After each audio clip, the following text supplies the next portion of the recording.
Hi everyone, Courtney and Allison here from FilmingLife Academy. We are recording our second episode for our podcast, and we're so excited to be here with you guys. So thank you for tuning in and thank you for listening.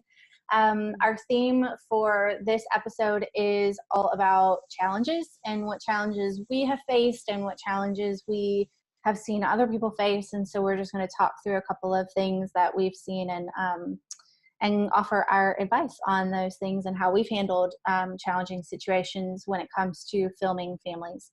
So a little bit of a personal update from both of us as per usual. So Allison, how have you been? I'm good. I think the last time we did this, I was potty training the twins. And so I'm happy to report that they are potty trained. Awesome. Good. And you know, the crazy thing is, like I have all these, I think I texted you a picture, like I have all these great pictures and I can't post any of them because yes, like full frontal issues going on. And it's super cute because they're like two babies. But yeah, just rest assured there's a lot of cute pictures from it that will not be shared. Yeah. Yeah. Well, that must be such a relief to have that all done. It is. My husband was like, we are saving so much money, like no diapers. I'm like, I know. Oh, so like, good. I should be able to get an extra couple of coffees a week now because yes. I'm not spending money on diapers and wipes. Yeah. But, yeah. It's good to have that done. What about you? What's going on? Well, I just finished, last time we spoke, I was working on a wedding film. So that's done and I've posted that. So that's good. Gorgeous. Thank you. And what else? We are in the process of selling our house. So every Saturday we've got open houses and that's been so much fun. Said no one ever. So, you know, it's a lot of just trying to keep everything clean and stay on top of all of that in addition to all the work stuff. So lots of figuring out the balance for me. So are you like getting up on Saturday morning and like freakishly cleaning, or are you doing it Friday night or? It depends, but you know, it's a lot of just like cleaning up throughout the week, just trying to stay on top of stuff. And then, yeah, anything like last minute that has to happen on Saturday. Yeah. And you know, that's just hard with kids because they're just like, yeah, I'm going to play with this and play with that and throw that and da-da-da. So it's just, but anyway, it's all worth it and it'll be good. So we're excited for the next chapter that comes with that. So. That's cool. So we have had several people go through the FilmingLife assessment and pass, and I wanted to give out those names. So congratulations to the following people who are now FilmingLifers. Celine Grassi, Kim Olson, Carissa Potterton, Melita Whittle, Jade Nightingale, and Christy Black. Congratulations, guys. That's so awesome. And if you're wondering what a filming lifer is, that is someone who has completed the core curriculum, has sat an exam, basically taken an assessment and passed that with flying colors. So, you know, it's just a goal to strive towards, and there's a few perks that come along with that. So if you're interested in doing that, just if once you log into the Academy, you can see all of that information if you're a member. If you're not a member, join and you can learn all about it. So that's our filming lifers. So these are people that we, like last time we said, like, you need to go check these people out. So what we'll do, we'll add all of these people to a list and get all their links so everyone can find them. And we'll add that to the show notes later. So what else has been happening? All right. So, and this is a part of our student member news features. We've got some films. So we've had a lot of amazing films being shared lately. So there's a couple that have really stood out to us. The first one was, well, one of them, they're not really in order necessarily, but Molly Hewitt had this gorgeous birth announcement film that she posted for her granddaughter, right? You saw yes, that one? I did. I love that one. You know, birth announcement films are nothing new. And Kaylee Riches in her birth class for us talks all about how to make them in one of her lessons. And a number of our students are birth photographers. So it's nothing new. What struck me about Molly's film though, and what I loved was it was super short. It was like barely 59 seconds or something. Yeah. And it seemed like the kind of thing, like as a birth photographer, that you could go into the hospital, spend 1 hour with that family post, once everybody's kind of a little bit more relaxed post birth, or when the sibling comes in, and then you can take that, and if you have time, you could edit it pretty quickly and then give it to the family to post to social media saying, my baby's here, it's born. It's not as in-depth of a thing. It seemed very quick and beautiful, and it shows the baby and the parents and the holding, and in that particular one, I think it was her granddaughter, wasn't it? Yes. Yeah, her granddaughter, which is awesome. It shows at the very end shot of just the baby. I think she had a little like, hello, my name is kind of a thing on it. It's just a very quick, like, I've come to the world, welcome. And you could post that. And for all these family members, I know these days family members are spread out, and it's just a quick way to show the world, baby's here, but in a video way. So you're hearing the little voice, and you're you're seeing things that you don't necessarily catch in a photo. So I just loved it. It was a beautiful film, but I loved the idea of it being super short. I feel like that's something that so many birth photographers could offer in their businesses, as something that is a parent would be like, oh yeah, that's great. It's even better than that first photo to show, So that was what struck me about that, was I really liked it. Yeah. And I think like if you are someone who's offering fresh 48s and that's a big part of your business, like this would be such a perfect accompaniment to that. And, wouldn't have to be a long film, and you wouldn't have to have video be the priority. Like you would just need, because it's so short. So yeah, I think it's really, really cool too. Such a unique way of saying, here's our baby, like, yes, welcome to the world. Yeah. Cause I mean, the mom, especially like mom photographers, you're not like, you can't make that happen for yourself. So this is good. Absolutely. Absolutely. And the other film. Oh, go ahead. The other one was Valina. She posted this on the Student Hub, and then we actually are going to be featuring this, I believe, this week or next week. And she lives in, I believe, Panama City, Florida, in the U.S. And they had a horrible hurricane come through in October. I think it was Hurricane Michael, and she did this really, really gorgeous film of, I believe the perspective is she's standing kind of on her back porch looking out to her backyard. And the overall theme of the film is everything is very different than it was post-hurricane. The view is different than it was. And here's examples of just the feeling of that film, these B-roll footage of the plants and the rain and just seeing the light from her backyard. It was so moving. It was gorgeous. And the music that she shot, hurricanes in the South are just a horrible part of life in the US. I'm from Texas, so we get them there too. And the way that she did it, it was so not literal, which I loved. It was just, she did such a good job of that. Yes. Beautiful use of light. It was something very different on the Student Hub, which I appreciated. Yes, totally agree. And the way that you described it as moving, I mean, that is probably the best word for it, because I felt exactly the same way. And I mean, I grew up in South Georgia, and Panama City is somewhere that I went often as a child. And so kind of to see that, it really hit home for me.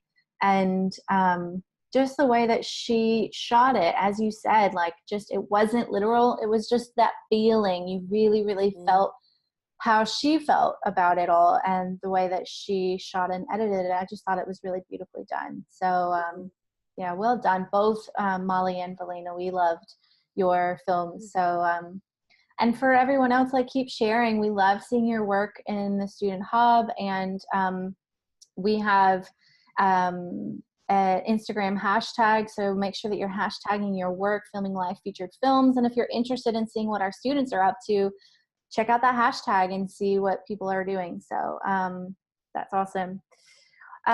So yeah. So speaking of classes, so we have just, as an academy, rolled out our newest workshop, and it's being taught by Anita Permanova.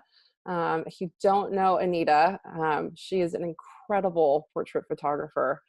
She's based in the Netherlands and in Amsterdam.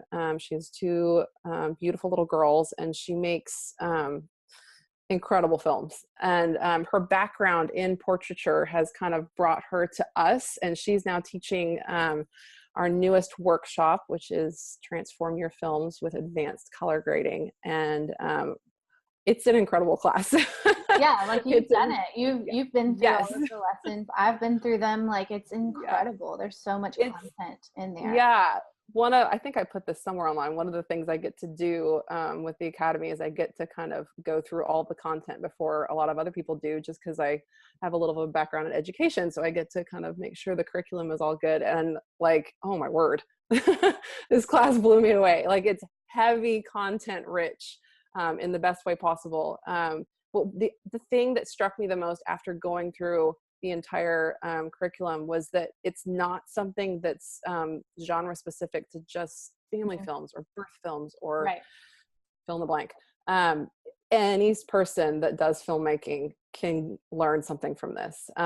It's like the behind the scenes of how to edit photos. It's the same thing for films. But Court, you cover this in your classes, but this is a very, very heavy in-depth look at it. And it takes it on, and as you know, Premiere Pro and Lightroom and Photoshop, there's about 13 ways to do the same thing. And Anita is showing you, like, there was buttons I was like, I didn't know that did that. It's the kind of class that you're going to want to keep going back to, and you'll be able to keep enhancing the look of your films and the feeling of your films.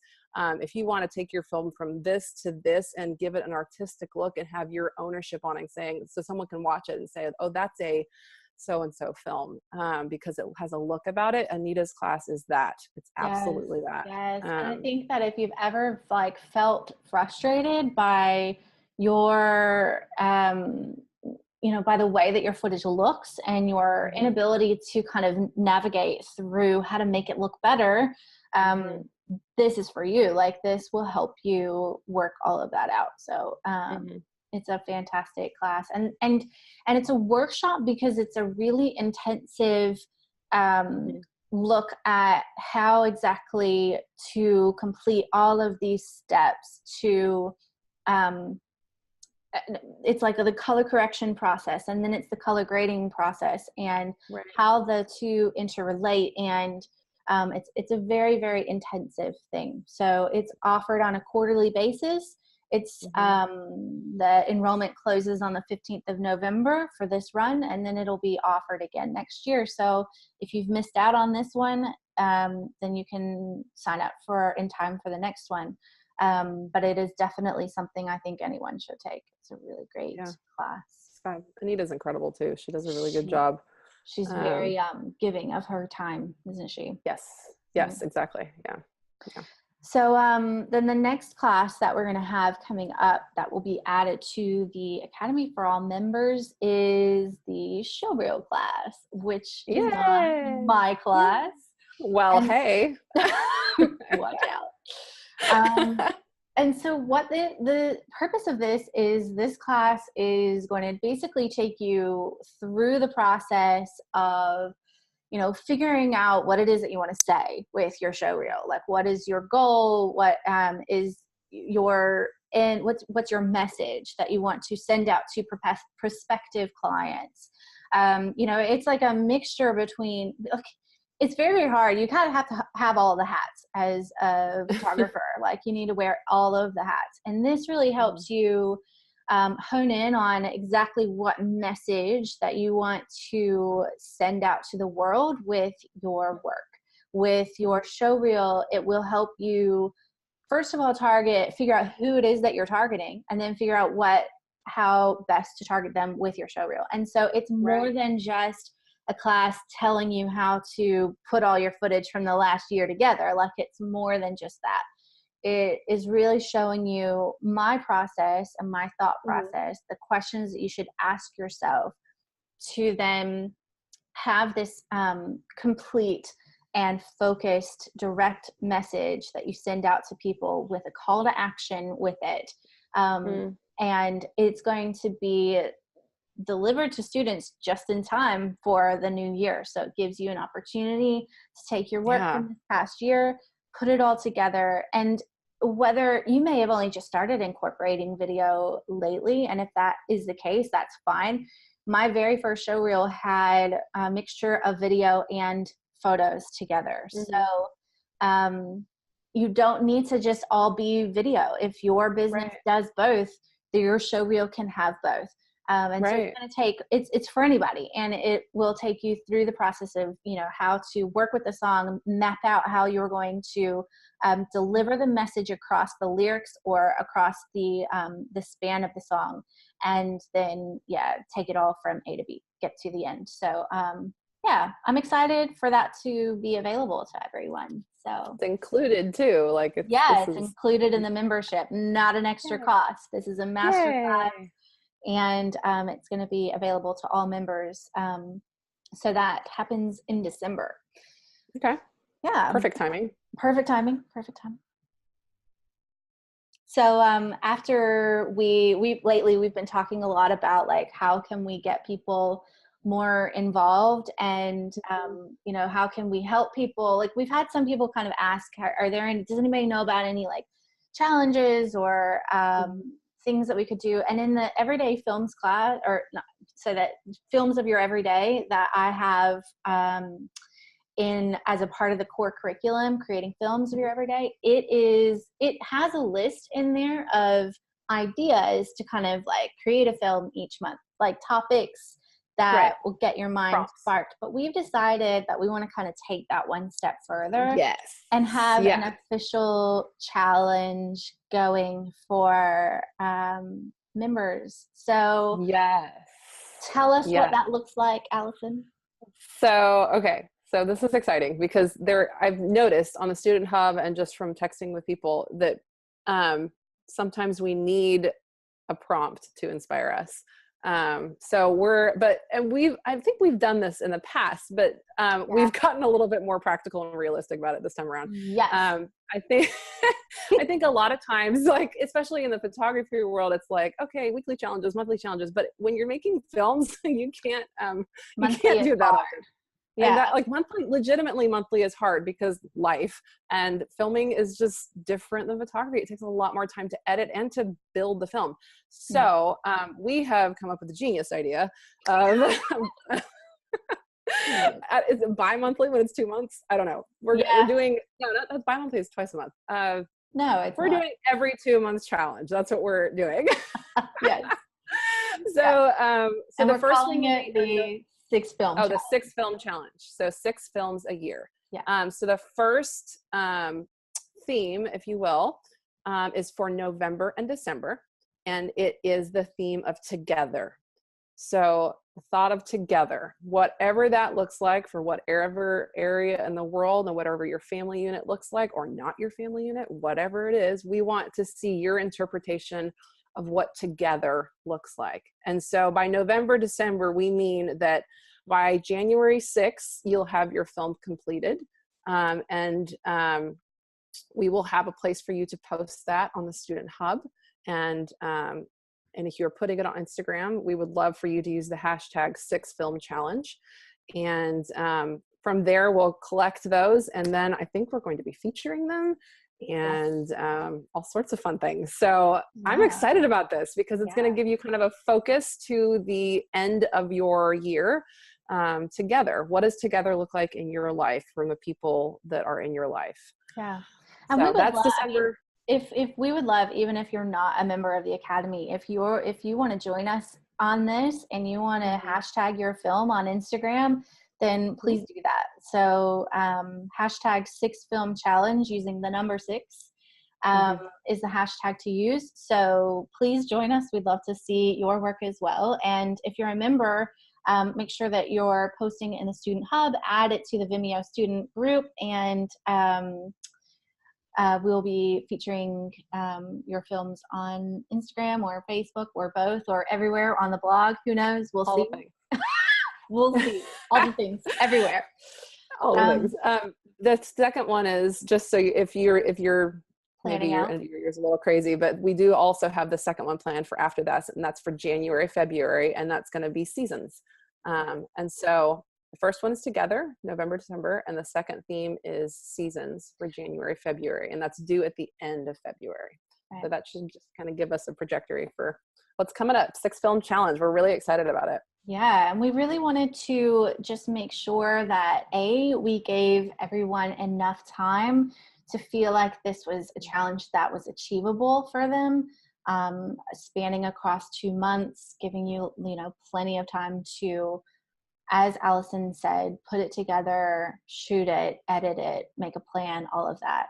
And then also we really wanted to choose themes that were not really too literal, themes that could be interpreted in any kind of way. And so we're hoping that we see a lot of different awesome interpretations of this as we go through and proceed. So we're so excited about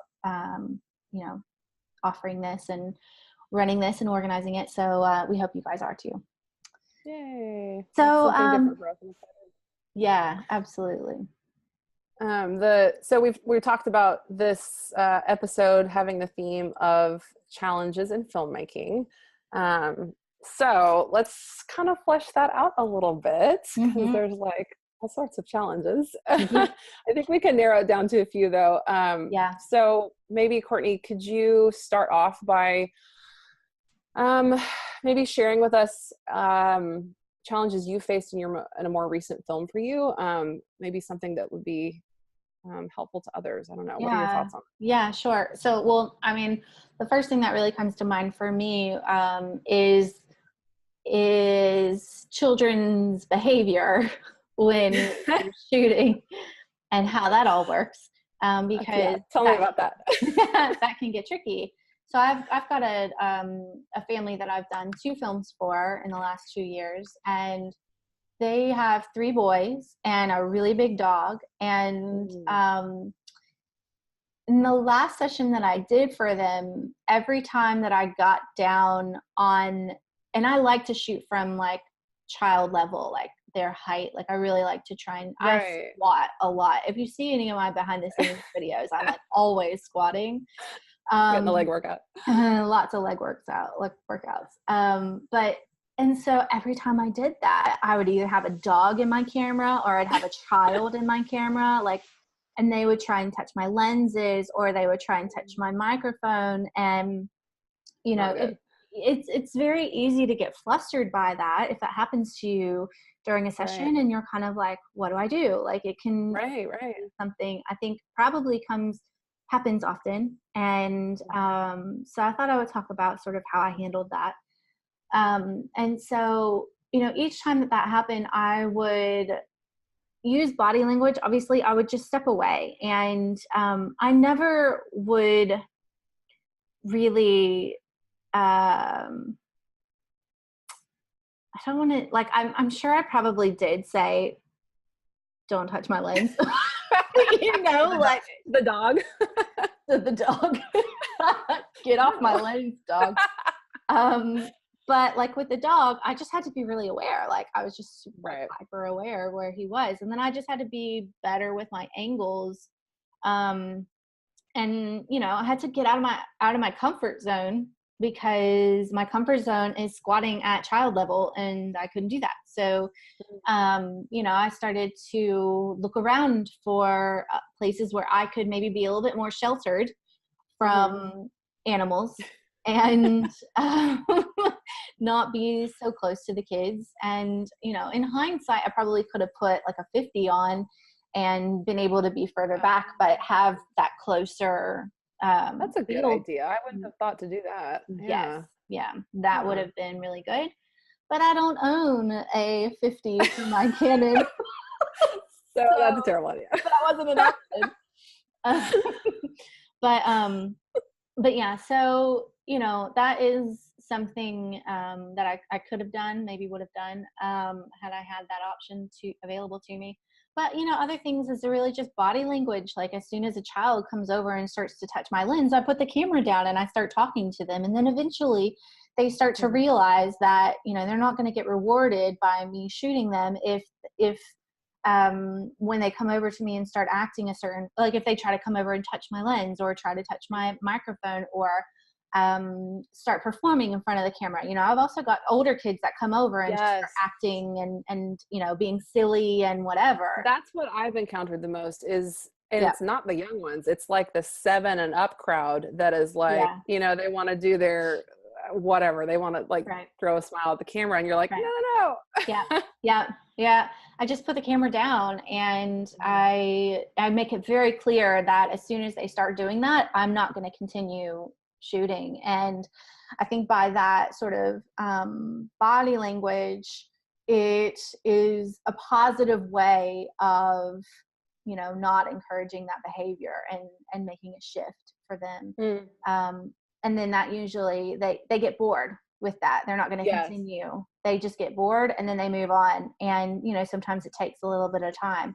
I have a session on Saturday coming up where the mother has already warned me that her daughter, who's 8, is very, very comfortable in front of the camera in terms of like loves to model. So I'm anticipating that I'll get a lot of like performance from her. And I said to her mom, I was like, look, first of all, it's great that we're having this conversation. You know what I mean? Because I don't want you to feel like you need to say to her in that moment, I don't want you to say to her, stop smiling for the camera, stop performing for the camera, because that's only going to make her self-conscious. And that is the last thing that I want. I said, let me handle it and just leave it with me. And I will, anytime that she does that, I'll put the camera down and we'll start talking and I'll get to know her. And eventually she'll forget about it. She'll realize that that's not what I'm after through my body language and through the actions that I take in response to her doing that to me. So, and she was really happy with that. So, I think that's kind of how I handle it, and it has worked pretty well. But in saying that, you just have to be patient and accept that all, it's always something like that's going to happen, and prepare yourself with ways to handle it and don't let it fluster you, because I think that's what can get people, is that they get like, and you get really anxious because you're so concerned about getting the footage and getting these great moments, and you're worried that this is taking up too much time where you could be getting these great moments. And so you just have to like give yourself some patience and know that there's going to be 1,000 more moments over the next couple of hours, and don't let this fluster you too much. So and with kids, you know how they are. They are very repetitive about whatever it is that they're doing. So if you did miss a moment because somebody was doing something in the scene, chances are it's going to happen again. Most likely it's going to happen. Yeah. So don't put all your beans in one basket. It's going to be okay. The other thing that I have done, in fact, in that film I put out a little bit back with, I spent most of the time in the lake with the family. Yeah. There was a 7-year-old boy in that film. I don't know what it is about that age, but I remember telling him when we were in the water at one point, I was like, I'm going to let you take some pictures and I'm going to help you with this GoPro and with my camera at the end. Okay. And like, I was like, I will let you hold the camera. I will let you take the pictures. But right now go play with your family. Yeah. And he was like, oh, cool. Okay, awesome. And then he went off and did his thing. But like, he like physically was just one of those kids that wanted to tactilely touch and do. And I was like, yeah, let's find a happy medium. You can come. I'm going to help you learn how to take a picture on it, but let's do that at the end. That's great. That's such a good idea. Yeah, I like that. Yeah. Awesome. What other challenges? I think we talked about another one that that comes up is song length and like choosing the right song length. And I know that this has come up for you in your class a lot. So what are your thoughts on that? Yeah, I think I think there's a lot of answers to this. I think if we're talking client films, and by client films I mean family films, I think there is a healthy song length for that. And I think anywhere from 3 to 4, low 4s is healthy. I think anything over that, you should question, have you culled the footage enough? So if you're delivering, and that's not always the case, because I know you have delivered amazing films that have been 5 minutes, right, to clients. So that's not always the case. But I would say if you're finding that you're delivering a client family film that is on the longer side, just be aware that sometimes just that you're using the footage that is the best footage, that has the most your best shot moments and their best moments of whatever it is they're doing. And I think that comes down to song length first. I talk about this a lot in my class. You want to choose this correct song length first. So in other words, don't go out and choose a 6-minute song and then try to fill 6 minutes. That's not a good way to go about that. No. When I set my filters on, Soundstripe or MusicBed, I'm setting them for, I think I set them at 3 to 4:15. That's what I usually put in there. Rarely do I put above 4:30. It's not, I don't even want to see if there's good things above that, because that means I'm going to have to cut the song, which is a huge, hard process. For me, that's hard. You don't want to have to do that. So it's forcing you to choose a song that's a good length. That's the family films category. If we're talking weddings, you can speak to that in a second. That's a different animal. But also if we're talking personal films, I think it's a different situation. So a film for my family of my kids on vacation, I'm okay with that being longer. I think if you find a great song that fits the vibe of whatever the footage is that you're doing, and if it's a little longer, that's fine. If it's 10 minutes, maybe we need to rethink. But I think personal films can be a little bit longer than client films. I think we want to give the best footage in both situations, but I just think when you're sharing it online, people's attention spans aren't as long as you think they are. So if you're wanting people to watch the full thing, then keep that in mind where their attention spans are. But if it's a personal film, then, if it's just for your own family, it doesn't matter as much. But always with the mindset that you're including the best moments and the best way that you shot it, and the way you've edited it to the song. Yeah, my thing is, that's my 3 cents. Yeah, no, I completely agree. I think my thing to add to that is that if you're giving everyone, if you give one person a 5 to 6 minute film, then you kind of need to do that every time. So there's also fewer good song choices in that length, for the 5 to 6 minute length, than there are in the 3 to 4 minute category. And, I've been really hesitant myself to do the ones that have been longer, because I'm like, am I gypping my other clients? Because I've done shorter films for them and longer films for these guys. But, I think it's just a personal decision that you have to make, but you need to just be aware of the fact that, your other clients might be seeing what you're making. So try to make sure that you're keeping at an average of length of time and not going over or under too much. So, and there's also something to say about shorter ones. If your priority is photos and you want to do video too, but you're not ready to just do all video, then do 60 seconds to 2 minute length songs. Right. So that's different too. That's a good option as well. So in terms of wedding videos, that really just varies. And for me, I prefer to do one long song than try to do 2 shorter songs. But at the same time, I don't do a lot of weddings, but everybody has their own preference for that. But it is very hard to fit that length of time that you're shooting a wedding or a birth in a 3 to 4 minute song. So I do try to make those a bit longer, at least 5 minutes, if not, 6 to 7.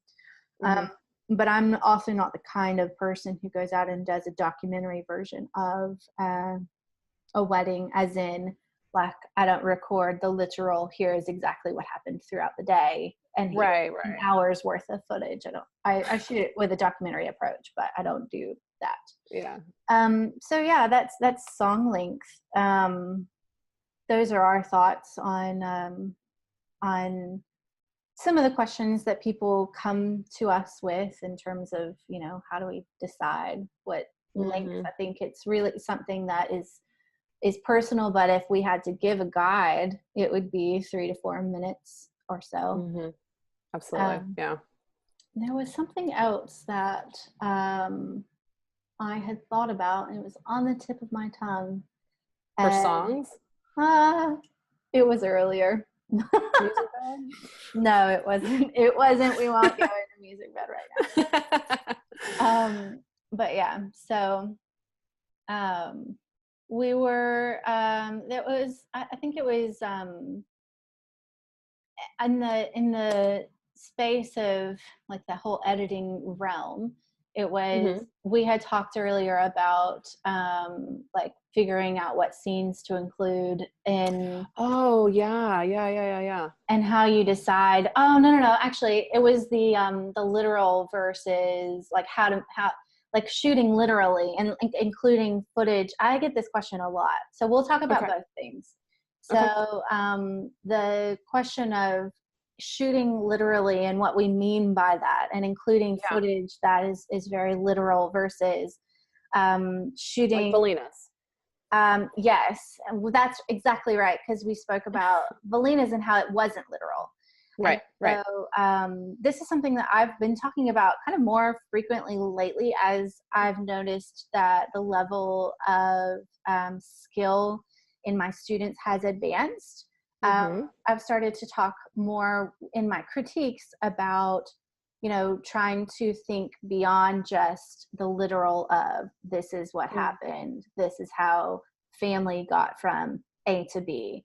And I think it's a really interesting thing, because it's kind of abstract to talk about, you know, how not to be literal. So for me, it is, as I'm shooting, it really is a mixture of showing, you know, literally you're showing what's happening, right? Like if family is, let's try and take a scene that's common. Maybe Reading a book or playing in the backyard or maybe a car ride. You've okay. done this. Oh yeah. You've done this really That's well. that's a great example. Yeah. A car ride. So if I was going to shoot a car ride literally, then Mm-hmm. I would I would shoot like a wide angle of the family getting into the car. I might move and shoot the parent putting the child in the car seat, and then I might shoot the parent, like I might kind of get a medium wide shot of the parent driving from sitting in the back seat, or I might shoot, it depends on where I'm sitting, but if I'm sitting in the front seat, then I might shoot a medium shot of the parent with the child. And then I might shoot a shot of like a sign or something going past. And then when we stop, I might get out of the car and shoot a wide angle of them getting the kids out of the car, and then going to their location, right? Like that's boring. I mean, all of that is like, but when you're in that moment, you're thinking to yourself, I need to get all of this, because I need to make sure that I can tell this story of them moving from one location to the next. Now, there is another way of doing that same thing, but having it be not quite so literal. You don't need to show every little single step that it takes for the parents to get the kids into the car and then bring the kids out of the car and like all of that. You don't need to do all of that. 1 or 2 or 3 max clips of maybe like a profile shot of the child with a bit of rim light on their face, looking out at the window at the sky and the clouds passing by. Like, what does that tell you? Versus you're transitioning. You're transitioning, and you're also getting that child's perspective. You're kind of seeing within their head what it is like. And this is when I talk about shoot how it feels. This is an exact example of that. If you notice the child is like looking off into the sky as the car is moving, that is an exact example of shooting how it feels to be in that moment. Because then we get the part of the story that is the child's in the car and they're all going to a new location, but we don't need to see all the other stuff that goes along with that. And it can be that, or it can be, you know, just a really creative angle of trees passing. And I love shooting into the side mirror, especially if there's not a lot going on and I can't sit in the back seat or whatever. Shooting into the mirror where you can see trees or, you know, the city going by or whatever. It's just interesting. It's different. It's more creative. It's a feeling of what it feels like to be sitting in the car and seeing things going by. And I think this helps when you have situations like you were just saying about them being a little bit on the boring side. So a car ride isn't interesting. Or let's say you don't have cute people in the car. I tend to shoot a lot of families with preteens and tweens, and like there's not a lot of cute going on. Like that kind of thing, that helping with that feeling of the situation, that goes a long way when your subject matter is a little more challenging too. Yeah, absolutely. Any way that you can kind of get in the head of your subject and try to shoot how it would feel for them to be in that moment. That is what I mean by not literal. That and you know, just even when we talk about like B-roll and what's literal with B-roll, like B-roll is helping you with that non-literal side of things. Like it's showing environment and you're seeing where people are. But with details and, you know, things like getting in closer, you know, having a big mixture of close and wide up. So you have to have some aspects of literal. Not every single clip can be like that. It's impossible. For sure. Yeah, but for sure. Striving to try and get a lot of clips like that will take your films up and make a huge difference. What would you say to a person who's only on their second or third film and there's still so many things to think about? If they're trying to do one thing of what you just said, what would that look like? They can't maybe do it 100%, but what's the one takeaway that they could maybe use in their next film? That's a good question. I would probably say to pick one scene to try, or maybe in every scene that they shoot. And you know, if you're in the academy, you know what I mean when I call things scenes. So in every scene that you shoot, then you pick one time to try and shoot one clip that is not literal, and that is getting into your subject's head and is shooting the way it must feel for them.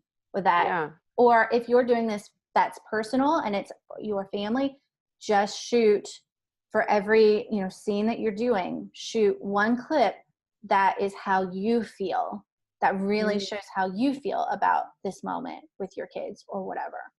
But I like that. That's very, very doable. I like that a lot. Yes. So for every scene, just one. And then as you get more experienced, then add to that. And that can then be something you train yourself to get in the habit of thinking about as you're shooting. And then, you know, you can pick the one time, like get your safe shots first, then pick your one and then move on. So yeah, that's what I would suggest. Good stuff. I like it. Awesome. Well, I think this is probably about the end of our time here. We don't want to carry on for too long, but I hope that information has been helpful for everyone. And we would love to hear any questions or feedback that you have, any topics you'd like to hear us talk about for the next one. Let us know. And we look forward to seeing everybody and seeing all the films that come out of the 6 Film Challenge. So thanks for being here. Thanks for listening in. Thank you, Allison, for being your beautiful self and helping out and giving all your wonderful advice. So thank you for all your advice. I feel like there was a lot of good takeaways today. This is good. Absolutely. I think so too. All right. Well, thanks everybody. And we'll see you next time.